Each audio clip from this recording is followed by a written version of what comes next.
For this video, I will lay out the user interface for a very simple iOS 8 app. I'm going to show you what the finished product will look like. It's a simple lottery number picker app, and it's made of stock UI components. You can see I have 6 buttons. Each of these buttons corresponds to one of 6 ping pong balls selected from either 45 or 56 different ping pong balls at random. So we have a segmented control to allow us to pick the number of ping pong balls that we'll choose from.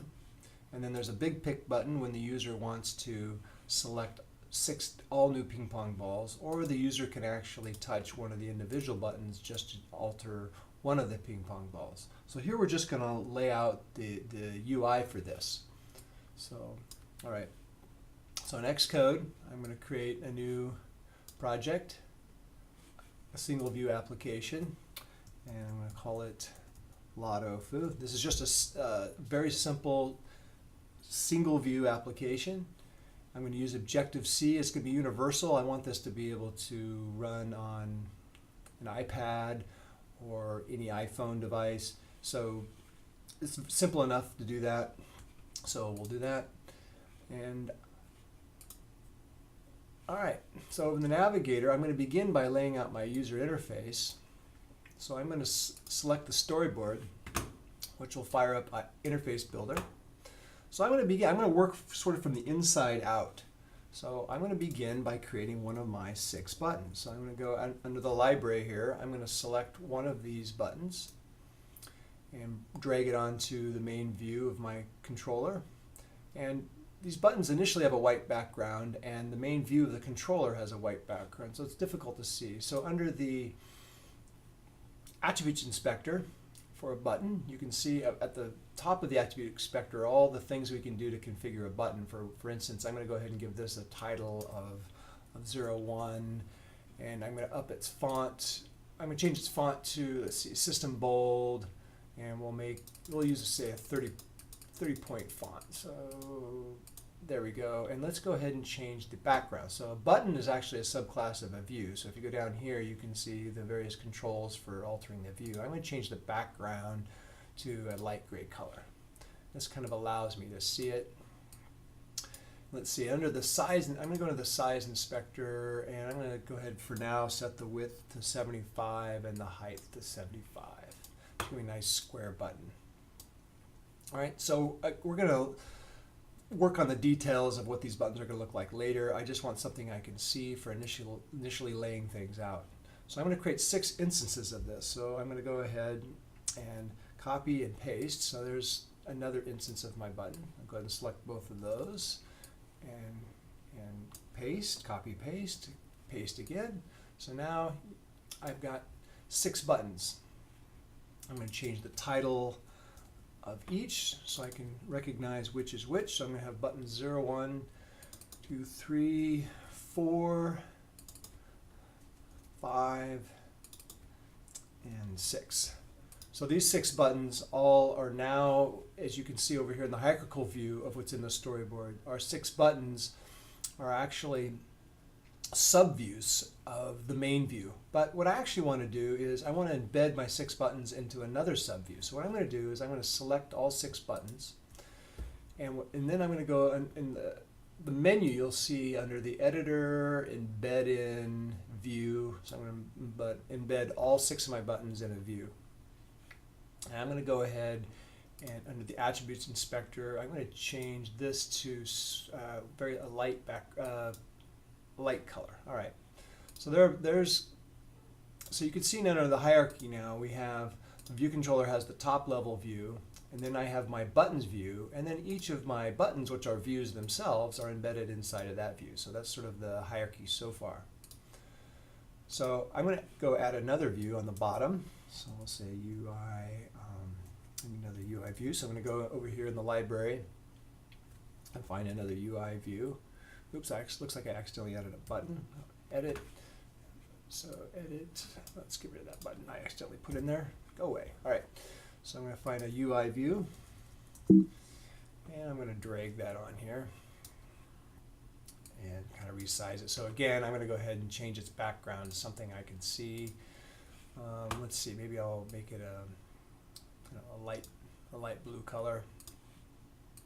So I'm going to go ahead and resize this to look more or less like I want it. So here I have to be very careful about it. Grabbing the edge there. All right, so there's going to be my bottom view. That's going to hold my pick button and my segmented control. And then I'm also going to need another view that's going to look very similar on the top. So I'm going to go ahead and copy and paste that view. So there's going to be my title view at the top. And line it like that. All right.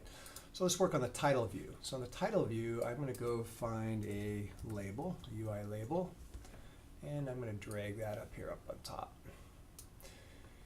And let's go ahead and I'm going to resize this, kind of following the blue guidelines here. And stretch out my label so it fits kind of a little bit of margin on the end. So I'm going to go ahead and stretch that out. We go ahead and in the attributes inspector, I'm going to center that, and I'm going to change its font too. I'm going to change it to system bold, and I'm going to go ahead and make it a 30-point font as well. And I'm going to change the title to Lucky Lotto Picker.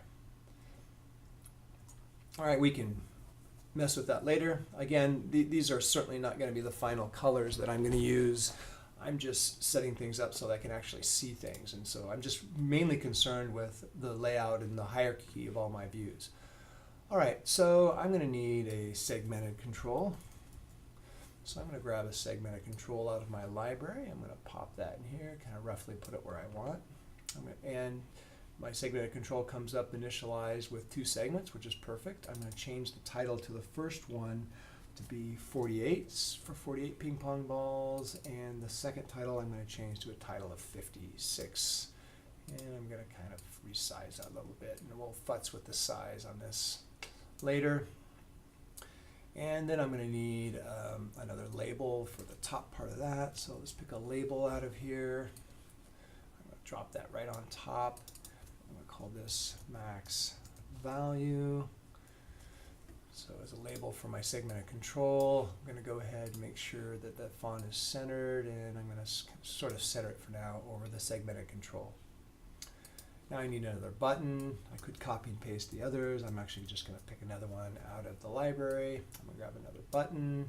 And with that selected, I'm going to go ahead and change the background to, again, to a light gray color, and size this kind of more or less like I'm going to want it.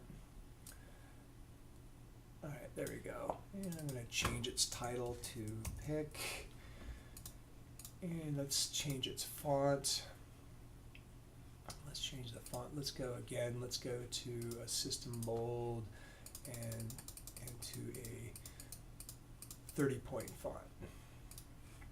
All right, so there I've got most of my components. Now, what I have now is I have 3 subviews of the main view. I'm actually going to embed all these 3 views into another view. So over here in the navigator, I'm going to sort of unexpand things. I'm going to select these 3 views. So these are my top level views that you see here.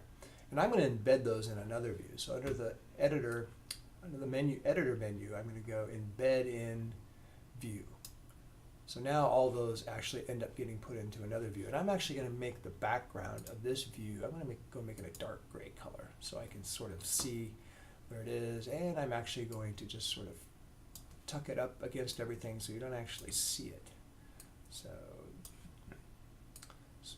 all right, so then, and I'm going to go ahead and kind of center it more or less in the center of my application. So you can see in the hierarchy, now I'm going to go ahead and give these things names. So for my buttons view, if you go under the identity inspector, you can actually give these things labels in IB so that you can see what they are. So this is over here, my view that contains my 6 buttons, I'm going to call that my button view. So I'm going to give it button view. My view on top, I'm going to select that. I'm going to call that the title view. And the view on the bottom, I'm going to go ahead and call that my pick view. And for the view that contains my 3 other views, I'm going to go ahead and call this the container view. This is the main container view. All right, so this is the current hierarchy. So the view hierarchy that we have. So the controller has its main view, and inside the main view we have our container view, and inside the container view are 3 views. In the middle we have the button view, which has six buttons, which are views themselves. We have a title view on top, which has a label view inside of it. And then we have the pick view on the bottom, which has several views inside of it. A max label, a segmented control, and a pick button. So for right now, if we go ahead and save, and I'm going to go ahead and commit this to the repository at this point. I'll say initial commit my one file. All right, so let's go ahead and build the app and run this thing at this point. So I'm going to go ahead and run build, and you'll see at this point, I run the app, right? It looks sort of ridiculous. So I've got the simulator set to an iPhone 6. So if I do a rotate left, you can see, you can't even see everything, right? Because, I really didn't lay things out to look good on an iPhone 6. So the next thing we want to do is actually alter our views so that they look correctly on any device. So I'll go ahead and stop here, and in the next video we will work on using auto layout to set constraints.